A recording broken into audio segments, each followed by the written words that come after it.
Hey, welcome to another edition of Throwing Shade. Look, we're in this age of grievance politics. As a matter of fact, the thing that propelled Donald Trump into the White House was white grievance.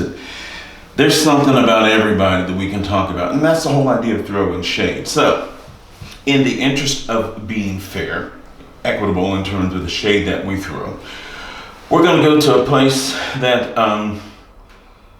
most folks feel is kind of sacred, and that's evangelicals. So evangelical Christians in the country, voted at a rate of about 80, depending on the survey, 80 to 90% for Donald Trump. So here's the problem, and I'm speaking evangelicals as well. To combine your brand, in other words, to abandon the brand of exclusivity. Republicans have a brand. Evangelical Christians should have a brand. What evangelical Christians should not do is be synonymous to the Republican brand in a way such that they have circumvented their true purpose. People need to be able to separate the two. They should be able to see the Republican brand as separate and distinct, and the evangelical Christian brand as separate and distinct. The reason that's important is what we see happening in the country today.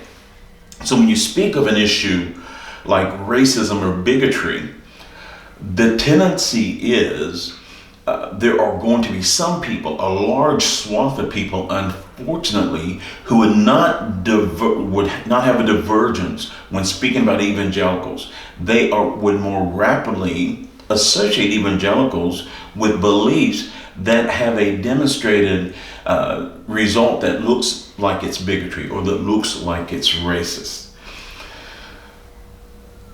The Republican Party propels some of those ideas, and not the entire party, but we know the portion of the party that kind of traffics in that area, QAnon, and some of the other extremist right-wing groups.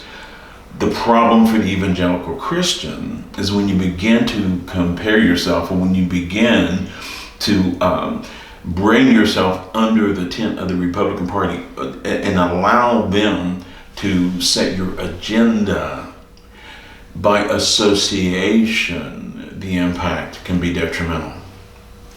So, to speak to that and to speak to evangelicals, we'll go to the gospel. Paul. Well, first let's talk about, there was an article written not too long ago. It was about Langdon Gilkey. Langdon Gilkey was a Presbyterian minister who was in charge of the internment camps, the Japanese internment camps. Now, because it was affiliated with the Presbyterian Church, the idea was people being interned had some affiliation in that regard. At one point, there was a discussion about how to divide prisoners. That there were 2 rooms and there were 20, and one room had 11, the other room had 13.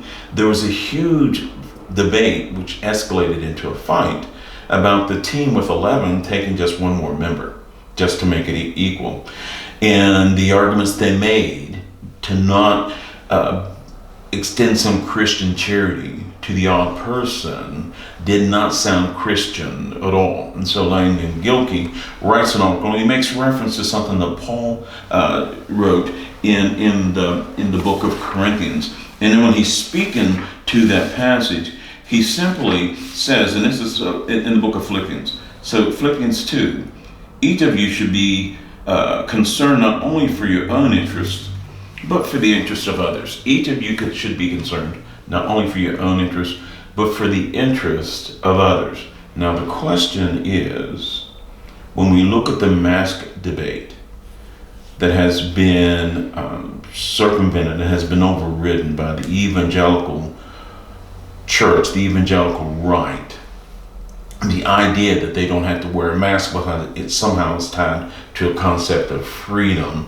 of expression, the idea that they can gather in churches and host super spreader events because it's tied to an idea of some sort of religious freedom, flies in the face of the idea that each of us should be concerned not just for our own welfare, but for the welfare of others.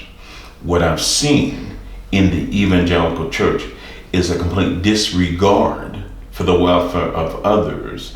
And we have had this juxtaposition where when we're talking about loving our neighbor, we're not loving our neighbor. It's a self-love that we're engaged in, and it is damaging the brand. But what do I know?